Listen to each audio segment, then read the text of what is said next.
다 같이 일어나서 함께 하나님 앞에 찬양으로 나아가도록 하겠습니다.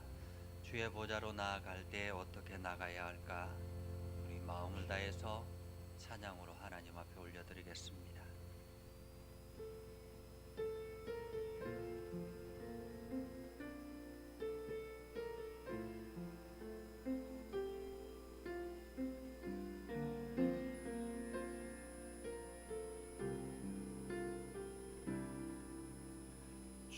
주의 보좌로 나아갈 때에 어떻게 나가야 할까? 나를 구원한 주의 십자가 그것을 믿으며 가네. 주의 보좌로 나갈 때 주의 보좌로 나갈 때에 나 여전히 부족하나. 나를 품으신 주의 그 사랑 그것을 믿으며 가네. 자격 없는 내 힘이 아닌 자격 없는 내 힘이 아닌 오직 예수님의 보혈로 자격 없는 내 힘이 아닌 오직 예수님의 보혈로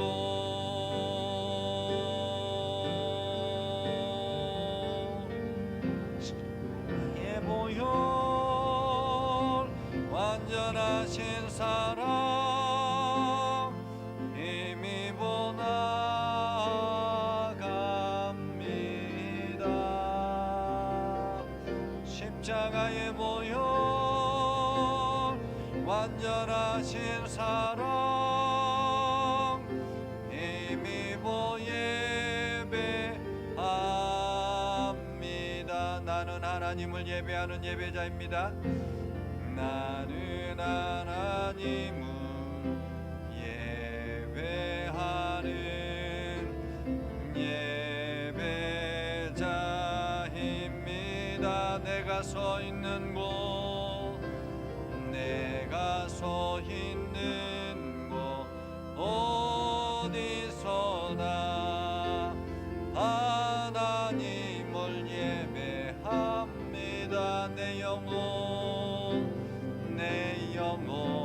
거룩한 은혜를 향하여 내 마음 완전한 하나님 향하여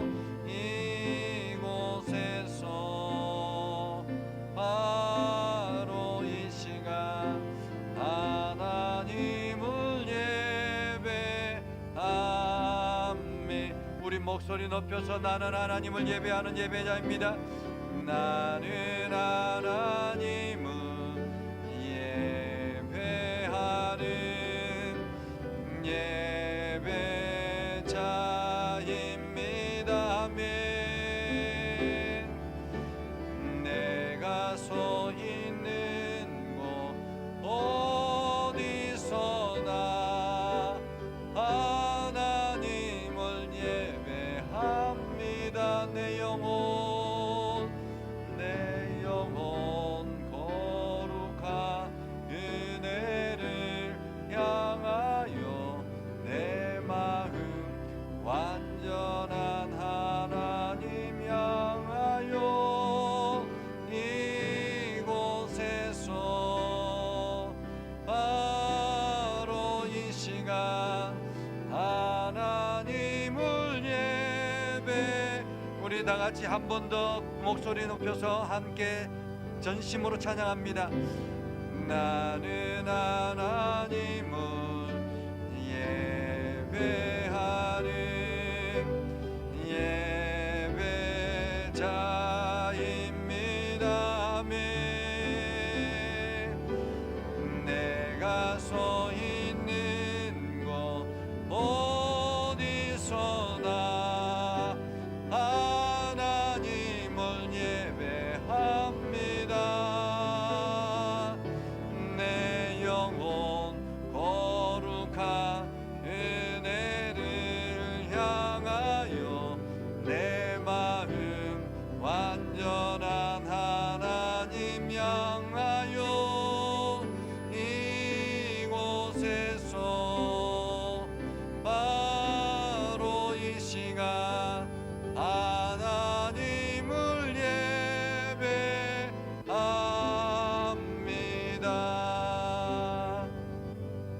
우리 함께 기도하겠습니다. 우리는 하나님을 예배하는 예배자입니다. 이 시간 우리의 마음과 뜻과 정성을 모아서 하나님 앞에 우리 자신을 올려드리기를 소망합니다.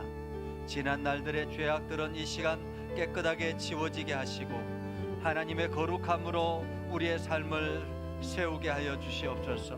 그래서 우리가 날마다 하나님의 백성으로서 세상에 부끄럽지 않는 삶을 살게 하옵소서라고 이 시간 우리 자신을 하나님 앞에 온전히 드리며 우리가 드려지는 예배가 온전히 신령과 진정으로 드려지는 예배가 되게 해달라고 함께 기도하겠습니다. 다 같이 함께 기도하겠습니다. 오 거룩하신 아버지 하나님, 오늘 제대로 들어주시고 인내주심을 감사합니다. 하나님 오늘 제대로를 가시고 주님의 은혜 가운데 가게 하심을 감사합니다. 아버지 오늘도 주님의 거룩함으로 온전히 하시고 하나님의 사랑 가운데 언제 가게 하심을 감사합니다. 아버지는 저희의 연약함과 저희 부족함을 주님 앞에 고백하오니 주의 용서하여 주시고 온전케 하여 주시고 깨끗하게 씻어 주시옵소서. 하나님의 거룩함으로 발을 세워지게 하시고 하나님의 뜻을 이루게 해 주시고 오늘도 하나님의 거룩함을 온 세상에 드러날 수 있도록 우리를 정결하게 하여 주시옵소서. 우리가 신령과 진정으로 하나님 앞에 예배드립니다.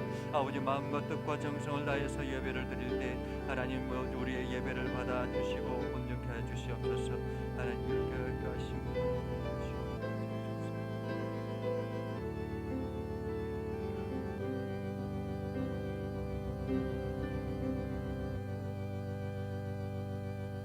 내가 진실로 너희에게 말하노니 나는 양의 문이라.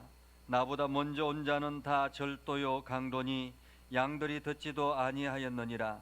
내가 문이니 누구든지 나로 말미암아 들어가면 구원을 받고 또는 들어가며 나오며 꼴을 얻으리라. 아멘. 우리 다 같이 교동문 123번 찬송가 뒤에 있는 교동문 123번 거룩하다 거룩하다 거룩하다 주 하나님 곧 전능하신 이여 전에도 계셨고 이제도 계시고 장차 오실 이시라.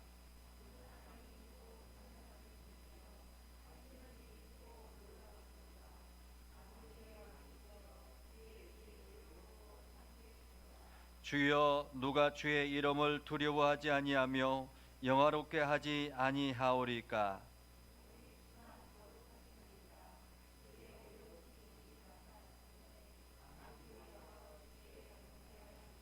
우리 주 하나님이여 영광과 존귀와 권능을 받으시는 것이 합당하오니 주께서 만물을 지으신지라.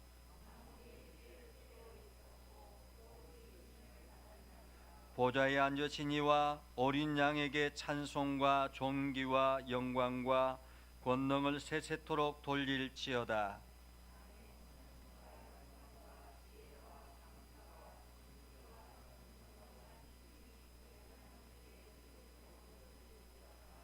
아멘. 사도신경으로 함께 우리의 신앙을 고백하겠습니다. 나는 전능하신 아버지 하나님 천지의 창조주를 믿습니다. 나는 그의 유일하신 아들 우리 주 예수 그리스도를 믿습니다.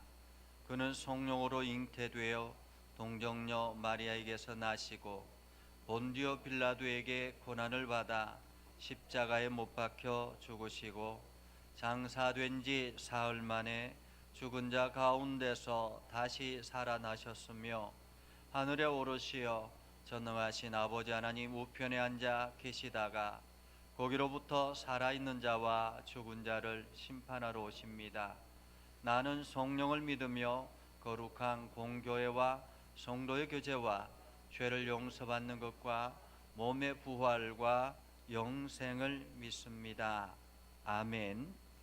앉으셔서 459장 함께 찬양하고 김민희 군사님 기도 인도해 주시겠습니다.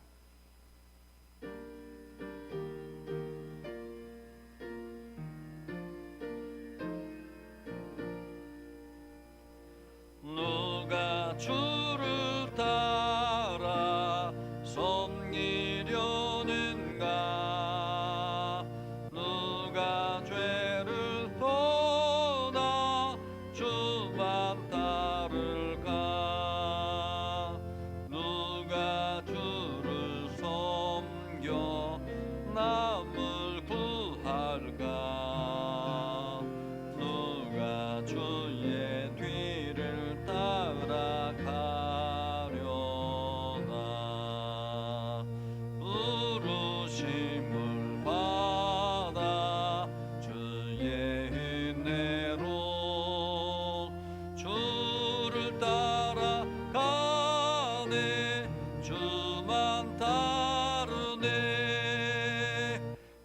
세상 영광 위에 다름 아니요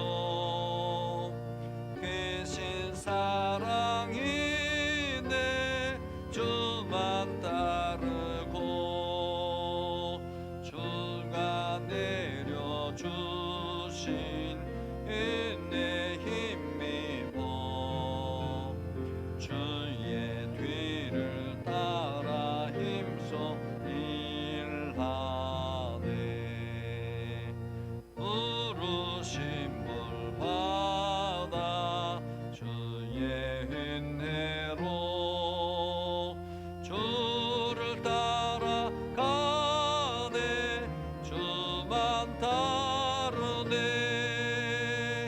반람 핍박 많고 원수 강하나 주의 용사 도움이 강하니 누가 능히 이겨 넘어뜨리랴 변함없는 진리 승리하리라 기쁨 찬송하며 주의 은혜로 주를 따라가네 주만 따르네 다 같이 함께 기도하겠습니다.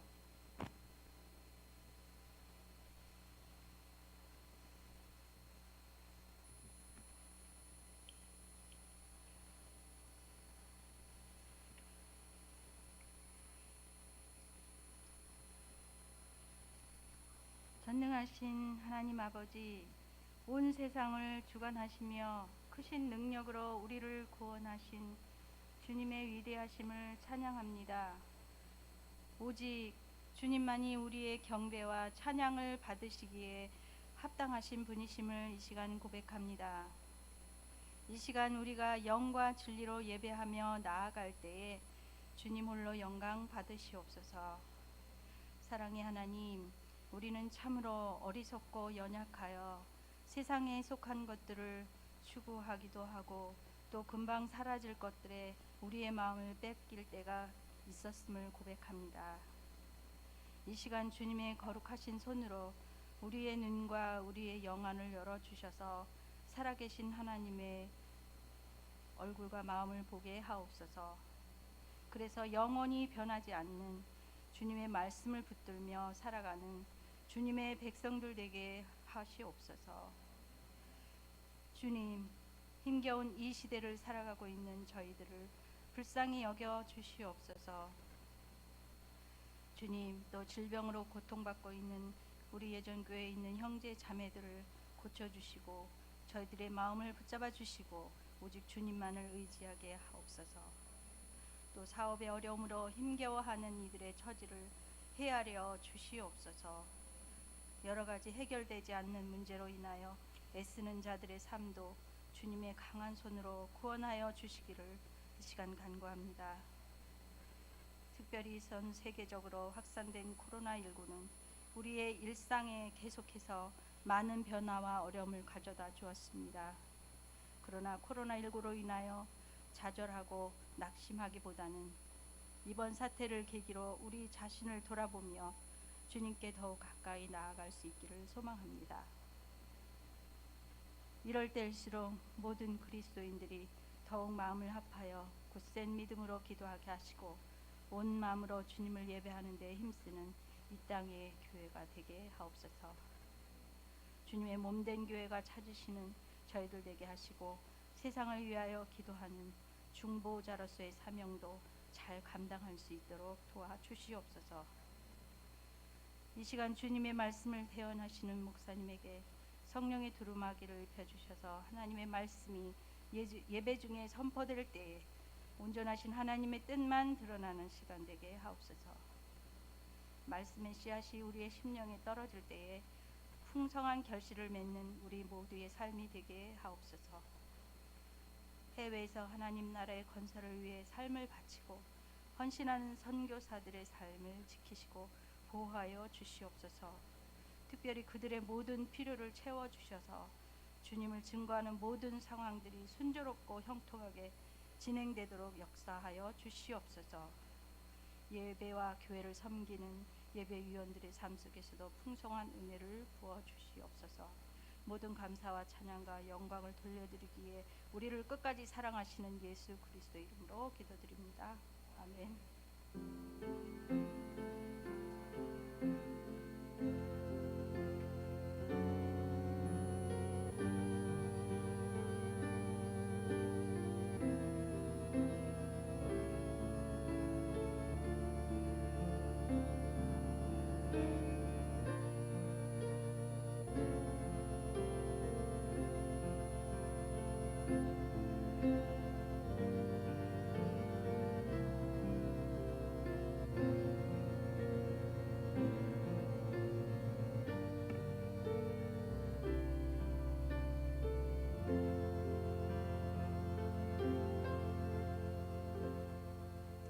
오늘 우리에게 주시는 하나님의 말씀은 마가복음 1장, 신약성경 마가복음 1장 14절에서 20절입니다.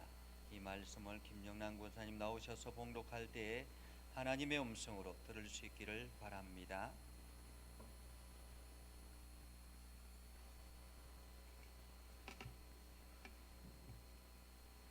요한이 잡힌 후 예수께서 갈릴리에 오셔서 하나님의 복음을 전파하여 이르시되 때가 찼고 하나님의 나라가 가까이 왔으니 회개하고 복음을 믿으라 하시더라. 갈릴리 해변으로 지나가시다가 시몬과 그 형제 안드레가 바다에 금을 던지는 것을 보시니 그들은 어부라. 예수께서 이르시되 나를 따라오라. 내가 너희로 사람을 낚는 어부가 되게 하리라 하시니 곧 그물을 버려두고 따르니라.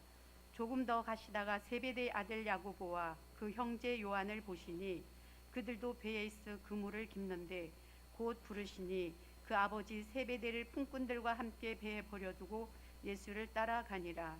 아멘.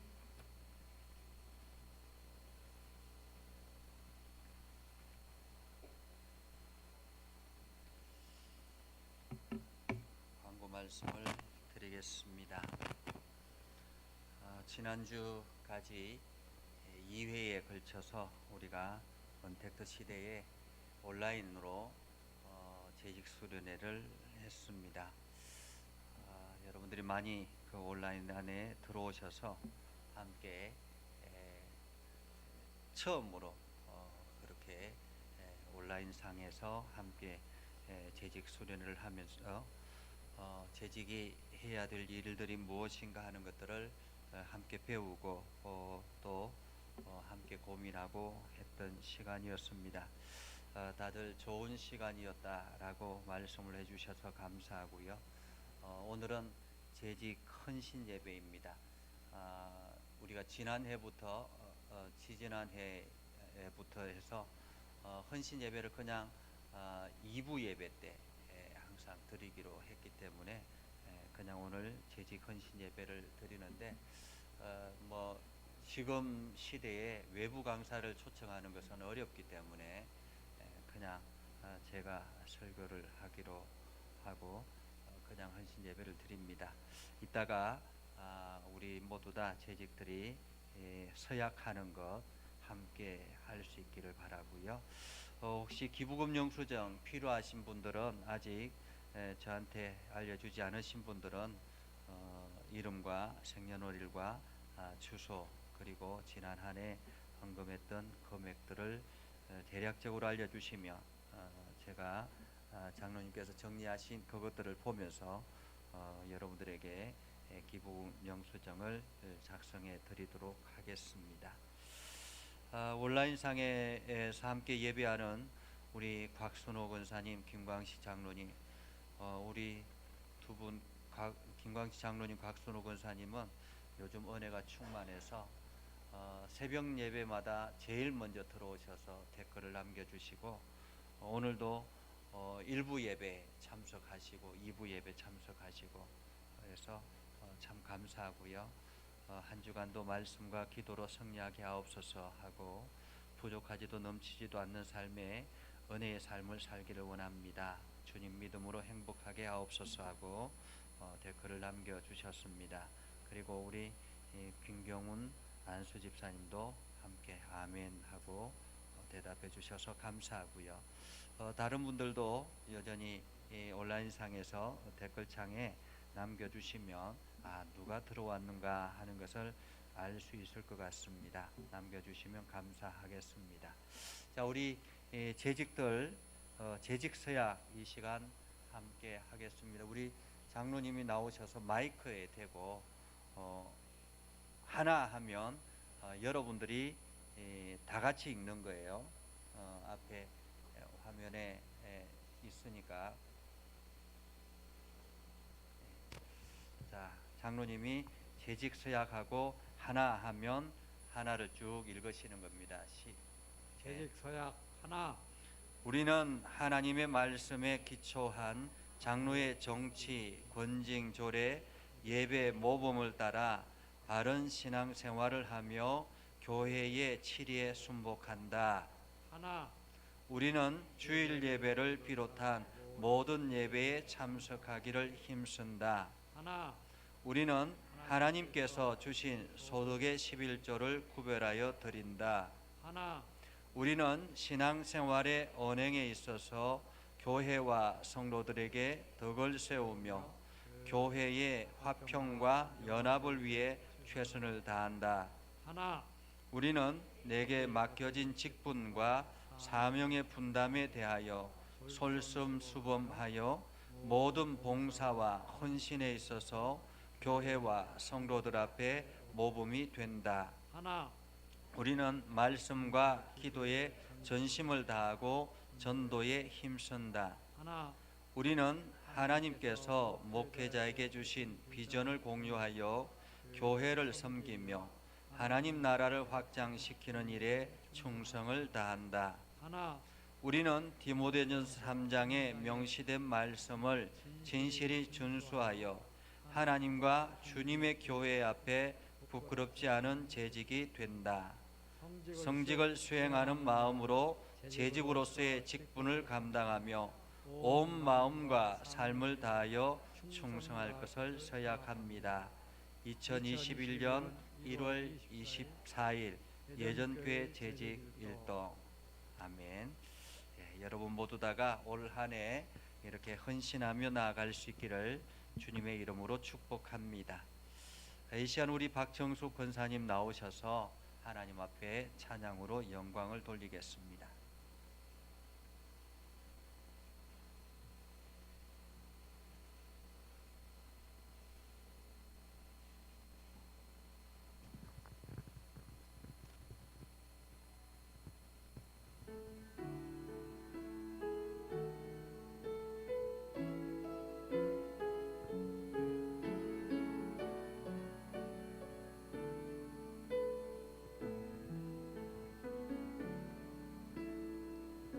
나의 영혼이 잠잠히 하나님만 바라며 나의 구원이 그에게서 나는도다. 나의 영혼아 잠잠히 하나님만 바라라. 나의 소망이 저에게서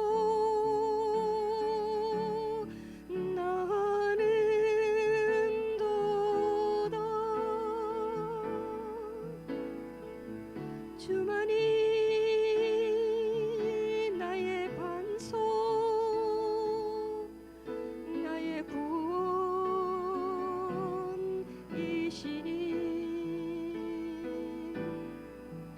오직 주만이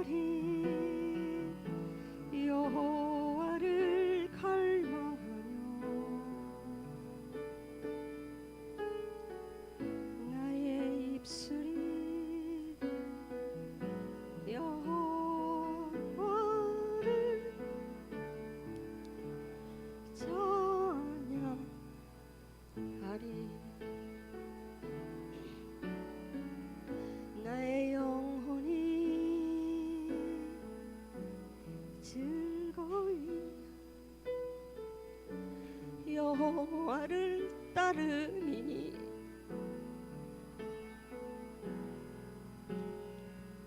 나의 평생의 영화를 송축하리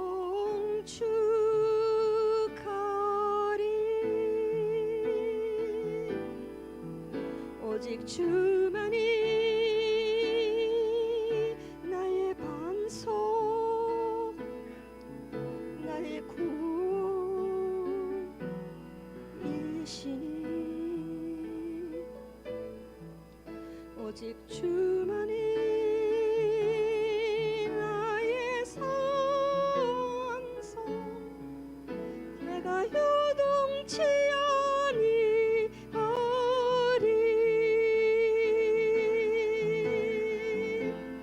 나의 구원 나의 영혼 하나님께 있으니 내 힘의 반석과 피난처 되시네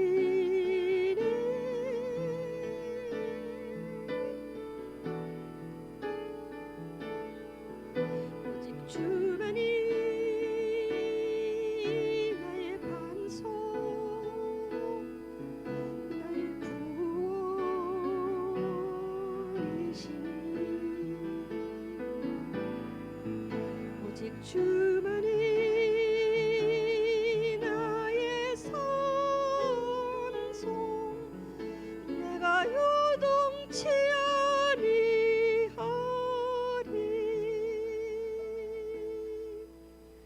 내가 요동치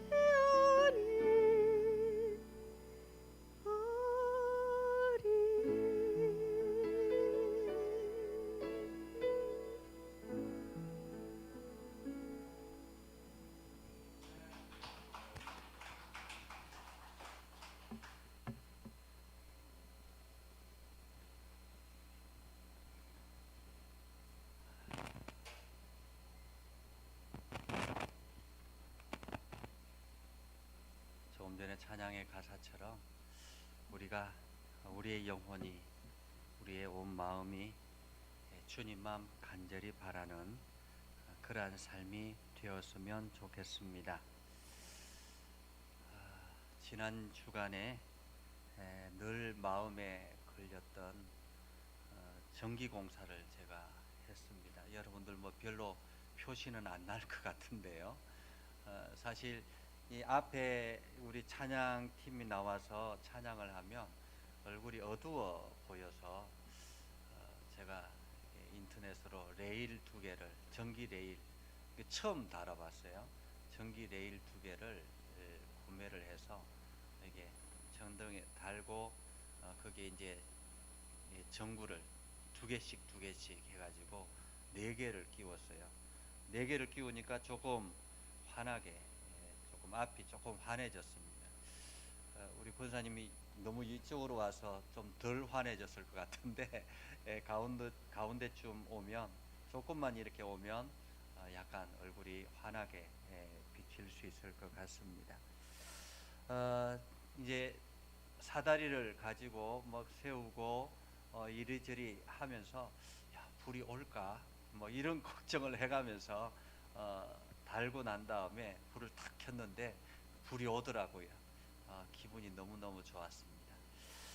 그러면서 이제 집에 가서 식사를 하면서 아내와 이런저런 이야기하다가 이게 내가 수십 년 전에 고등학교를 졸업하고 1년 동안 잠깐 동안 전기 그 공부를 한 적이 있었는데 그것을 이렇게 하나님이 사용하시나 이런 생각을 했습니다. 사실 전기 그 직업훈련원에서 전기를 공부할 때는 평생 전기쟁이로 살 줄 알았어요. 그런데 직장 생활 하다가 뜻하지 않게 부름 받게 되고 생각지 않게 뭐 목회의 길을 걸어가고 정기와 목회는 전혀 뭐 연관이 있는 건 아니잖아요.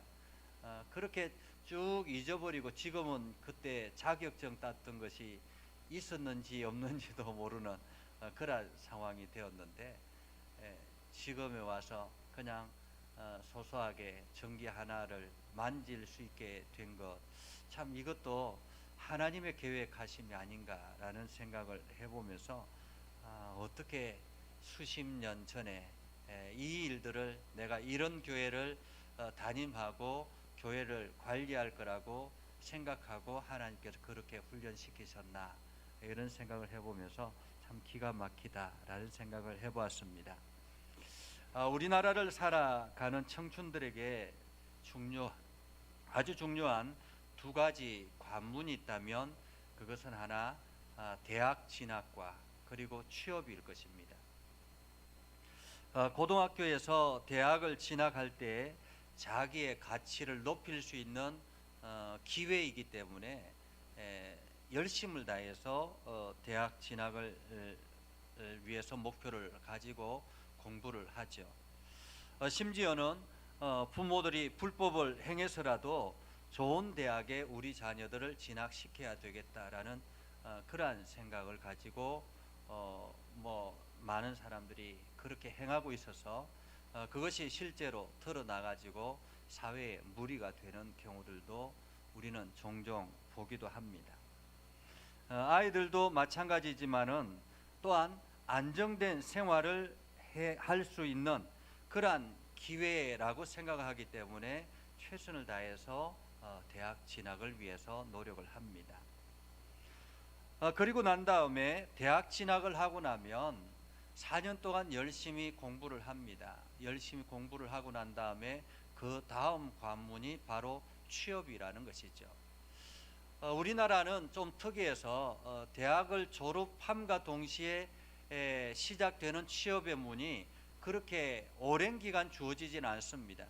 대학을 졸업하는 학생에게 주어지는 취업의 기회가 훨씬 더 많이 있죠. 졸업을 하고 난 다음에 많은 시간이 지나면은 그 취업의 문이 점점 줄어드는 경우, 것이 우리나라 사회 구조의 현실이기도 합니다. 그렇기 때문에 아이들이 대학 진학하고 난 다음에 4년 동안 취업을 위해서 공부하는 경우들이 훨씬 더 많이 있습니다. 그래서 많은 사람들이 그 취업을 위해서 공부를 하고 또한 취업에 매달리게 되죠. 이렇게 해서 취업을 하지만은 정작 제가 이게 통계청의 통계 자료를 보니까 대학을 졸업하고 취업을 하는 경우가 42%에 불과하다고 합니다. 절반이 못 된다라는 말이죠. 나머지는 재수를 하거나 혹은 또 다른 것들을 준비하거나 학원을 다니거나 이런 경우들이 대부분이라고 합니다. 근데 또 여기서 문제는 대학을 졸업하는 학생들이 전공을 하고 공부를 하잖아요. 전공한 과목에 따라서 그 전공 비율에 맞춰서 진로를 결정하는 사람이 그렇게 많지 않다라는 거예요. 그러니까 통계청의 분석에 의하면 이 대학을 졸업하고 난 다음에 그 전공에 따라서 선택하는 경우가 47%에 불과하다고 합니다. 절반이 못 된다라는 말이죠. 그리고 전혀 전공과 관계없이 진로를 결정하는 경우가 30% 정도 된다고 합니다. 나머지는 이러지도 저러지도 않는 그런 중간 그룹이라고 볼 수 있는 것이죠. 한마디로 앞으로 평생 직업을 선택할 그 일들을 하는데 대학이라는 것이 크게 중요하지 않다라는 의미이기도 합니다. 그럼에도 불구하고 우리나라에서는 이 대학을 아주 열심히 준비하고 진로를 결정한다라는 거죠. 이처럼 우리가 사는 사회에 내가 오랫동안 기대하고 부름받기를 기대했던 그러한 것과 정반대의 인생을 살아가는 경우들이 너무너무 많이 있다라는 것입니다. 단적으로 요즘 뉴스에 장관 후보자들 많이 있잖아요. 근데 장관 후보자들 보면 평상시 활동을 전혀 하지 않았던 분야의 장관으로 갑자기 등용이 되는 경우도 있습니다. 그래서 사람들이 왜 저 사람이 저 자리에, 저 사람이 저런 활동, 저기에 관계되는 활동을 한 적이 있었나? 전혀 활동을 하지 않았는데도 불구하고 그런 곳에 덜컥 장관 후보자로 등용이 되는 경우가 있다라는 거죠. 이것은 신앙생활하는 데도 마찬가지입니다. 평생을 다른 신앙생활 하다가, 다른 종교 활동을 하다가 아주 나중에 늦게 하나님으로부터 부름받아서 믿음의 길을 걸어가는 사람들이 상당히 많이 있습니다.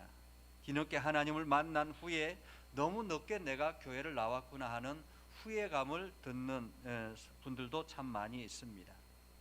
따라서 우리가 인생을 살면서 어떤 부름 앞에 서 있는가라는 것은 굉장히 중요한 문제라고 할 수 있죠. 오늘 본문은 뜻하지 않는 부름 앞에 서 있는 사람들의 이야기입니다. 오늘 본문은 이렇게 시작하죠. 요한이 잡힌 후에라고 이야기합니다. 요한이 잡힌 후에.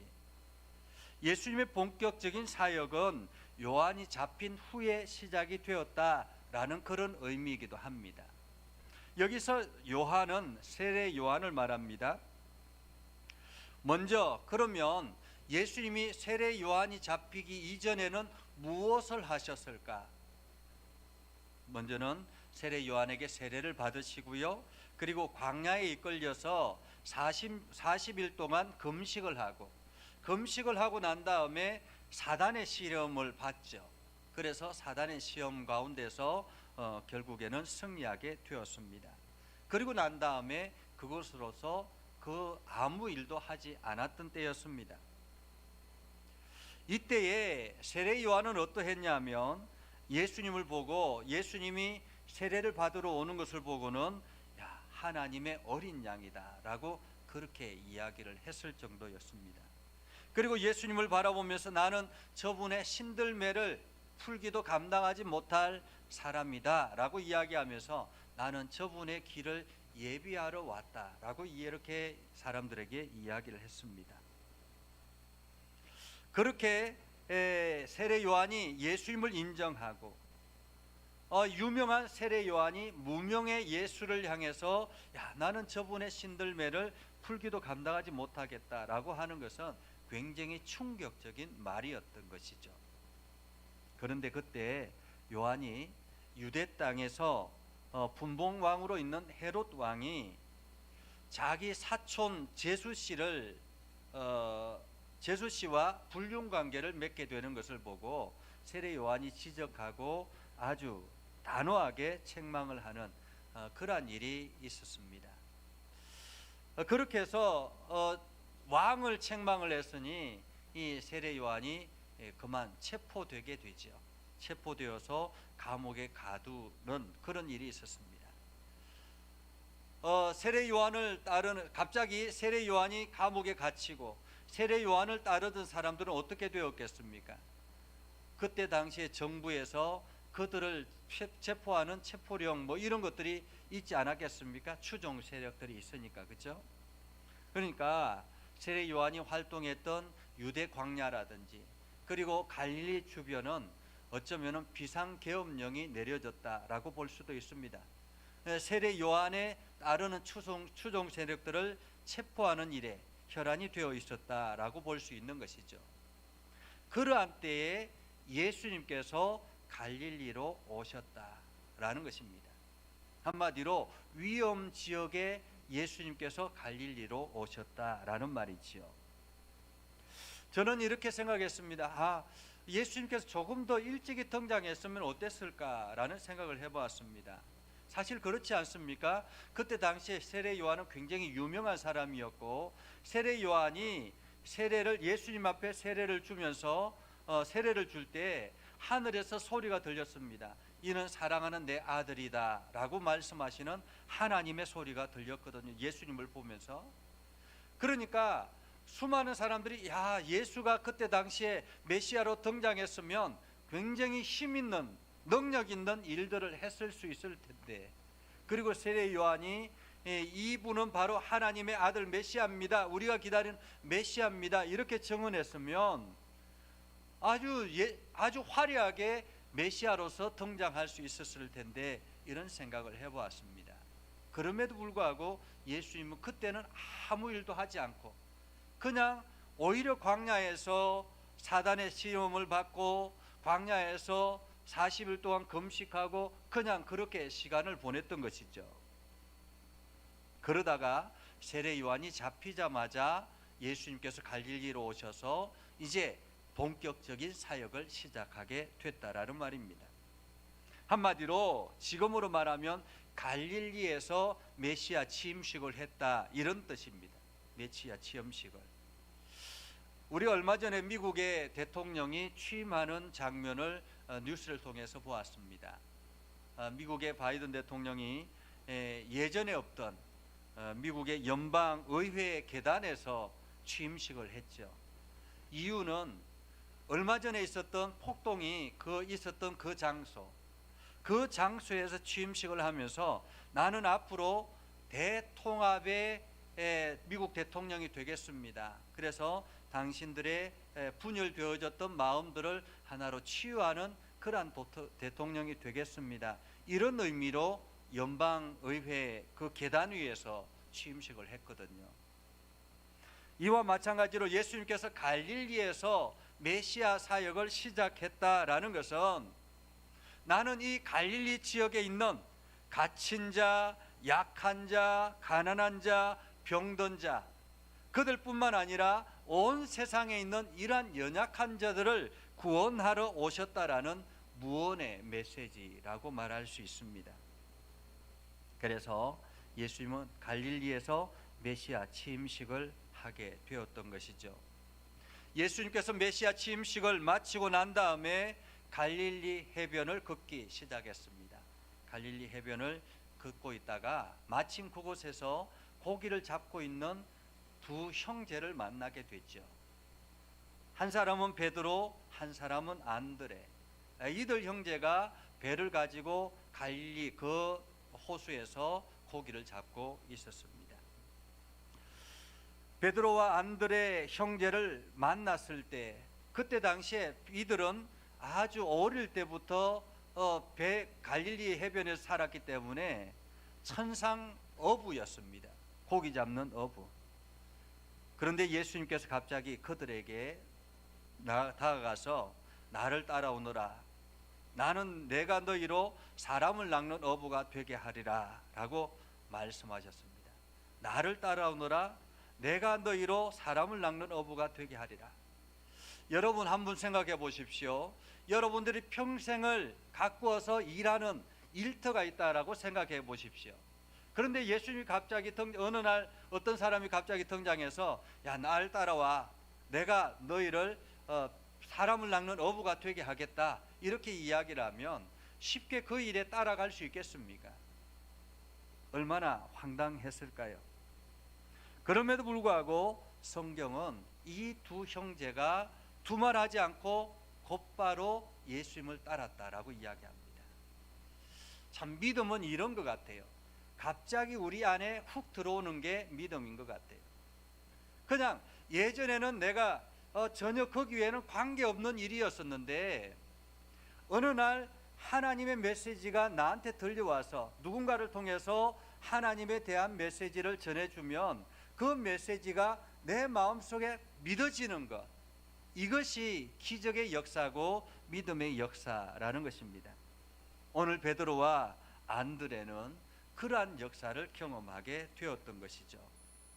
인생의 방향을 바꾸는 일을 쉽게 결정할 수 있는 일이 아니었음에도 불구하고 그들이 모든 것을 버려두고 예수님을 따랐다라는 것은 기적과 같은 일이다라는 것입니다.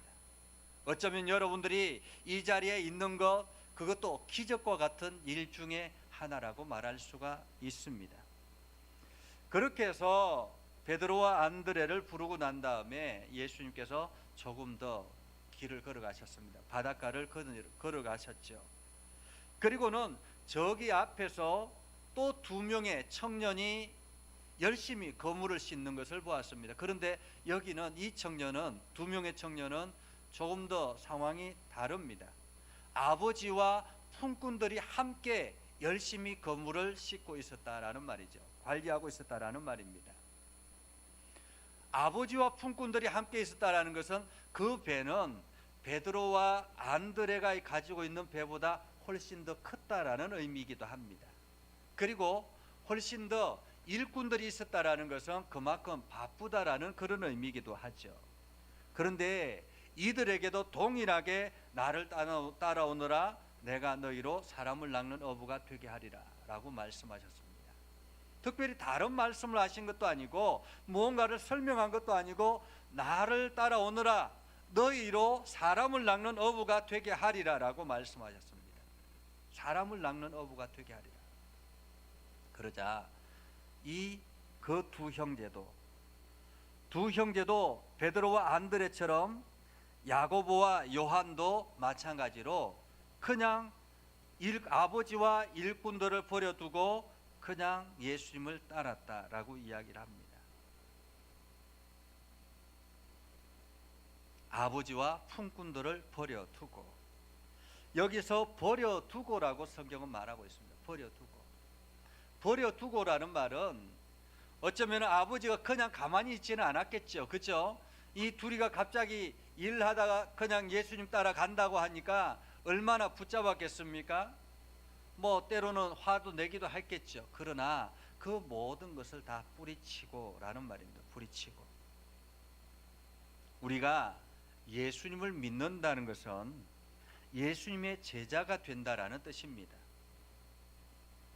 제자가 된다라는 것은 예수님께서 하시는 그 일을 나도 하는 사람이 된다라는 말입니다. 예수님께서 제자들을 부르실 때 말씀하신 것은 단 한 가지였습니다. 무엇이었습니까? 사람을 낚는 어부가 되게 하겠다라고 말하고 있습니다. 사람을 낚는 어부. 지금까지는 고기를 낚는 어부였다면, 지금까지는 너희 생계를 위해서 살아가는 일이었다면, 이제는 너희가 사람을 낚는 어부가 되게 하겠다라고 말하고 있는 것입니다. 그리고 제자들은 그 부름에 즉각적으로 응답하게 됐던 거죠. 오늘 우리 주님이 가장 먼저 하신 일은 무엇이었습니까? 바로 영혼을 구원하는 일이었다라는 것입니다. 영혼을 구원하는 일. 영혼을 구원하는 그 일에 전문가를 만들기 위해서 제자를 부르셨다라는 말이죠. 우리가 예수님을 믿고 예수님의 제자가 된다라는 것, 그것은 바로 삶의 우선순위가 이제는 영혼을 구원하는 일, 곧 사람을 낚는 일이라는 말입니다. 우선순위가 사람을 낚는 어부라는 말입니다. 나는 전도의 은사가 없다고 생각하시는 분들이 있습니다. 물론 그럴 수도 있죠. 우리가 지난주에 설교를 통해서 자신의 성격에 대해서 대략적으로 살펴보았거든요. 그러니까 소극적이고 늘 이렇게 조용한 사람들한테는 이 전도하는 것이 쉽지는 않죠. 그러나 오히려 아무리 소극적이고 조용한 사람이라 할지라도 친한 사람들이 있기 때문에 친한 사람들한테 자기 자신의 삶을 이야기하는 것은 굉장히 자연스럽습니다. 전도는 은사가 있어서 하는 것이 아니라, 전도는 특별한 사람이 하는 것이 아니라 누구나가 다 해야 되는 일이라고 말하고 있는 것입니다. 예수님을 믿는 사람이라면 모두가 제자로 부름받았다라는 말이죠. 제자는 사람을 낚는 전문가로 부름받았다라는 말입니다. 베드로와 안드레, 야고보와 요한은 모든 것을 버려두고 바로 예수님을 따라갔습니다. 그들이라고 왜 다른 일이 없었겠습니까? 왜 그들이라고 핑계거리가 없었겠습니까?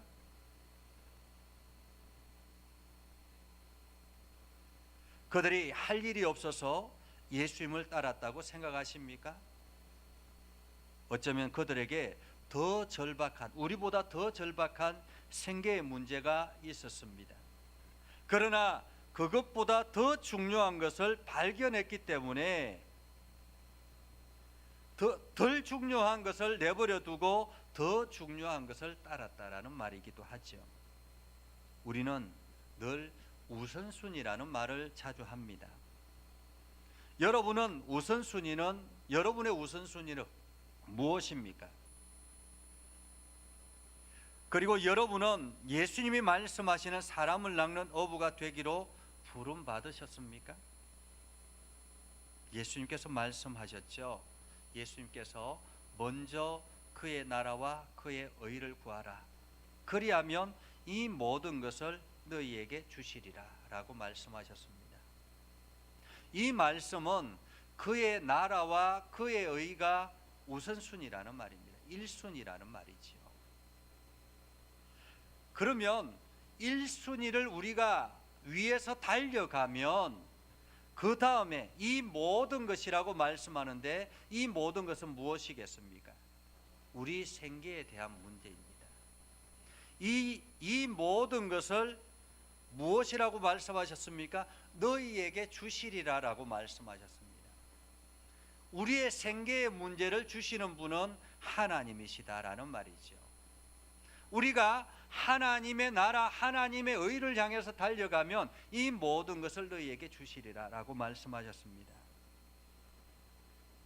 어떤 아들이 예수님을 믿고 난 다음에 이게 너무 좋고 이것이 진리인데 우리 부모님에게도 전해야 되겠다고 해서 전했는데 부모님이 그 이야기를 안 듣는 거예요. 그러면서 예수 믿는 사람은 제사도 안 드리더라. 그러면 내가 어디 가서 제사밥 묻겠느냐 이렇게 이야기를 하더라라는 거죠. 그래서 이 아들이 기도하다가 하나님이 지혜를 주셨습니다. 밖에 나갔다 오니까 부모님이 낮잠을 주무시고 계시는 거예요.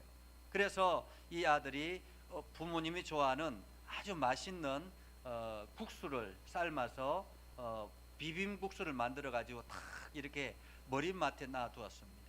그러니까 부모님이 일어났는데 이 아들이 무릎 꿇고 그곳에서 그냥 국수를 삶아 놓고 있는 거예요. 그러니까 부모님 깜짝 놀라서 이게 뭐냐고. 그래서 어머니 아버님 이렇게 주무시는데 국수 드시라고 제가 갖다 놨다고. 그러니까 이놈아 자는데 무슨 국수를 먹냐고 그렇게 이야기를 하더라는 것입니다. 그래서 그 아들이 이야기했대요. 어머니 아버지, 그렇죠, 자는 사람이 국수 먹을 수 없죠. 죽은 사람이 어떻게 제사밥을 먹겠습니까? 어머니 아버님이 살아계실 때 내가 열심히 최선을 다해서 섬기겠으니 예수 잘 믿고 천당 가십시오, 이렇게 이야기를 했다라는 거예요. 그제서야 부모님이 깨달아 알았다는 것입니다.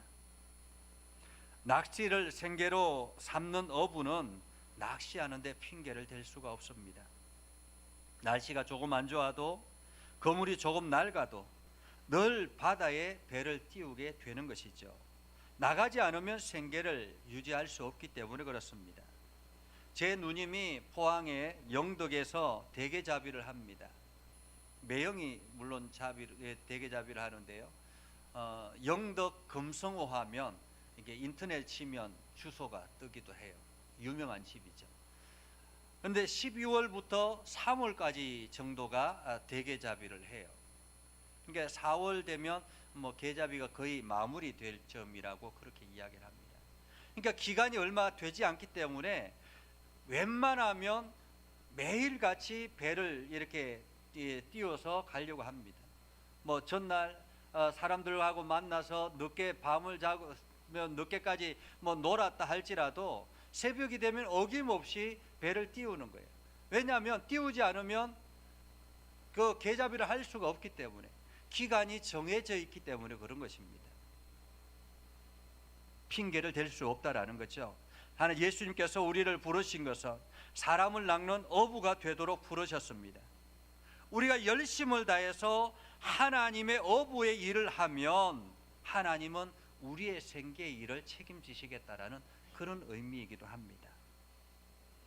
여러분, 발가락 시인이라는 이홍열 씨를 들어보셨습니까? 이 사람은 어릴 때 고모가 이 아이를 업다가 그냥 떨어뜨려 가지고 뇌를 다쳤는데 발가락 2개만 움직일 수가 있는 거예요. 그러니까 아무것도 할 수 없는 거죠. 그때부터 천덕꾸러기가 되었다고 합니다. 아버지도 늘 이 아이를 보면 그냥 누워있는 아이를 보면서 한숨 쉬고 술 마시고 그랬다는 것입니다. 17살이 되어서 처음 병원을 갔다고 합니다. 그 정도로 가난했다라는 거예요. 그리고 그 17살에 처음 병원에 가서 그때부터 이 아이가 발가락에 2개의 발가락으로 발가락에 이렇게 펜을 끼워 가지고 글씨 연습을 했다고 합니다. 어떤 사람을 통해서 이 아이를 교회에 데려가게 됐고 그곳에서 하나님을 만나게 돼요. 그러면서 그동안에 자기가 그냥 죽겠다고 원망하고 불평했던 그 인생이 혹시나 하나님께서 나를 어떤 방법으로 사용하실까라는 생각을 하게 됐다라는 거죠. 그래서 자기 편에서 보는 눈이 하나님 편에서 보는 눈으로 바뀌었다라는 것입니다.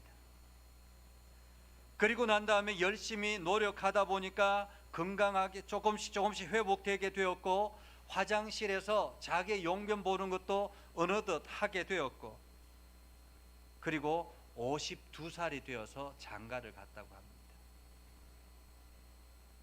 그러면서 그가 하나님을 만난 이야기 그리고 자기의 힘든 여정들을 하나하나 시로 쓰면서 수많은 사람들에게 위로와 평안을 주고 그리고 그의 간증을 통해서 많은 사람들이 예수님을 만나는 그러한 전도자가 되었다라는 것입니다. 지금 우리에게는 필요한 것은 제자들처럼 용기를 가지는 것입니다. 그 길이 무모하게 보인다 할지라도 예수님의 부름 앞에 서는 것입니다. 내가 너희를 사람을 낚는 어부가 되게 하리라 라고 말씀하셨던 이 말씀, 이것이 바로 저와 여러분들에게 부르는 부름이라는 것입니다.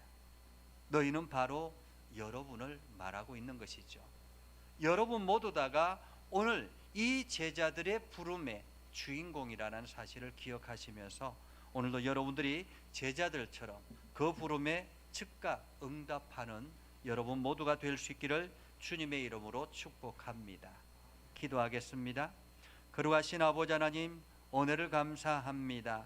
하나님의 말씀을 듣고 믿음 안에 굳게 서며 하나님 나라를 향해서 힘써 달려가게 해주심을 감사합니다. 아버지 하나님, 오늘 제자들을 부르셨던 것처럼 저희들을 부르셔서 하나님 나라를 향해서 달려가게 하셨사오니 우리도 하나님 나라를 향해서 힘써 달려가게 하시고 사람을 낚는 어부가 되어서 하나님의 일들을 감당하는 그리고 세상에 하나님의 뜻을 이루는 일에 힘을 다하는 우리 모두가 되게 하옵소서. 예수님 이름으로 기도드립니다. 아멘. 213장 1절 2절 찬양하며 예물을 하나님 앞에 올려드리겠습니다.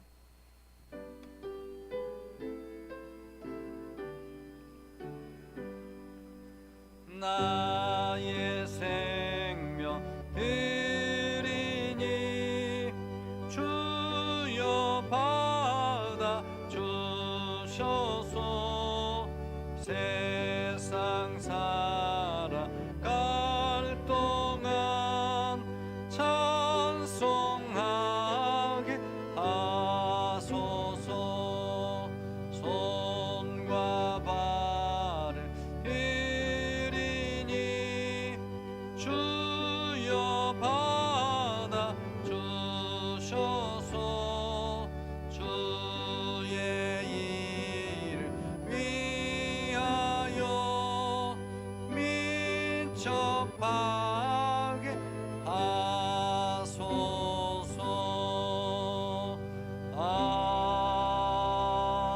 아멘.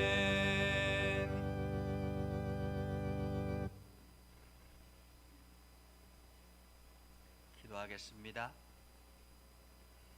거룩하신 아버지 하나님, 하나님께서 사랑하는 백성들을 부르셔서 주님의 제자로 부르시고 하나님 나라를 향해서 달려가게 해주심을 감사드립니다. 아버지 하나님, 이제 예전교회 재직으로서 올 한 해 수고하고 애쓸 우리 재직들에게 하나님의 은혜와 복이 가득하게 하시고 저들의 삶을 주님께서 책임져 주셔서 교회를 섬기는데 부족함이 없도록, 그리고 하나님의 나라를 세워나가는데 부족함이 없도록 하나님 풍성함을 더하여 주시옵소서. 아버지 하나님, 그래서 힘을 다하여 주의 나라를 향해서 달려가게 하시고 이 예전교회를 통해서 이 지역과 온 열방이 하나님의 은혜를 경험케 하여 주옵소서. 아버지 하나님, 열의 하나를 구별하여 드리는 11조 예물이 있습니다. 이 11조 예물을 복되게 하시고 형통케 하시고 건강하게 하시고 풍요롭게 하여 주셔서 저들이 하는 모든 일들이 아름다운 열매들로 나타나게 하시고 하늘 창고를 열어 쌓을 곳이 없도록 붙지 아니하나 보라 말씀하시는 주님의 약속대로 저들의 창고가 넘쳐나게 하옵소서.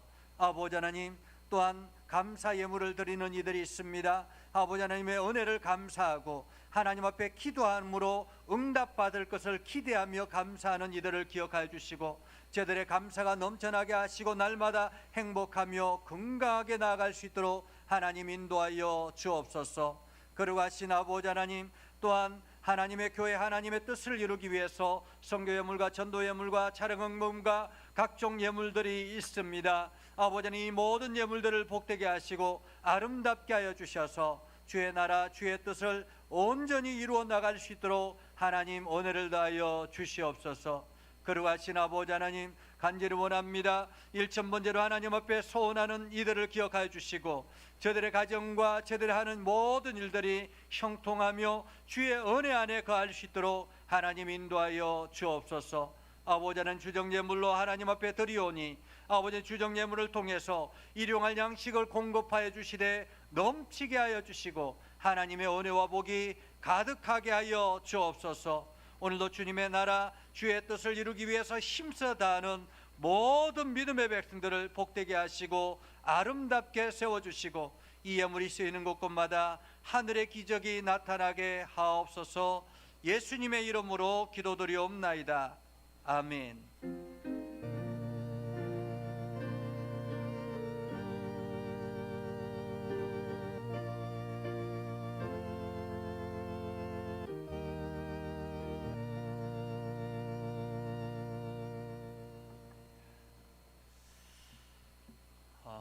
우리 이제 차량 운행 지금 하시는 우리 두 분 장로님 너무너무 수고 많이 하시고요.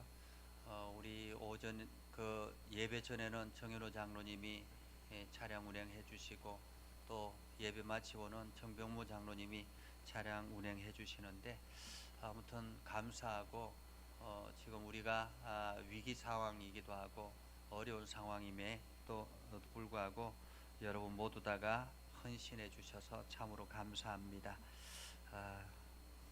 우리 다 같이 일어나서 주의 사랑으로 사랑합니다. 함께 찬양하겠습니다.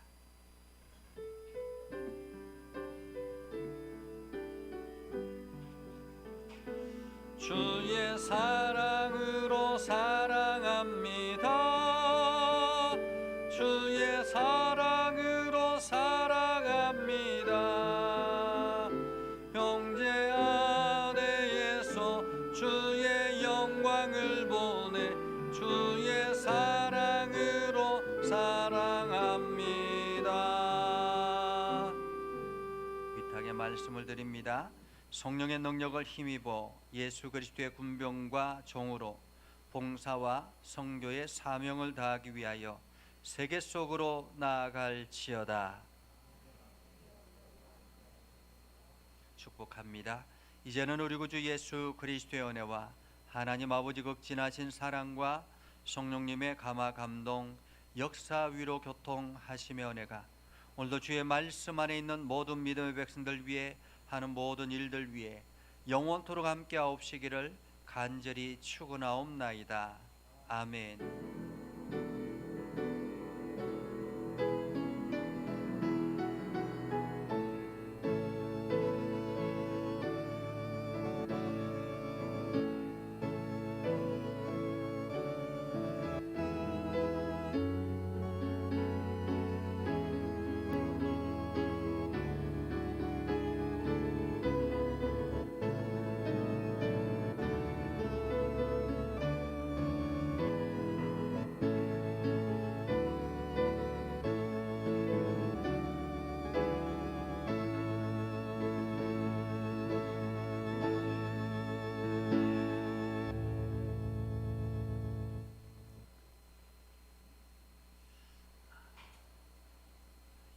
나누다가 평안하시고 힘내시고 이번 한 주간도 건강하게 보낼 수 있기를 바랍니다.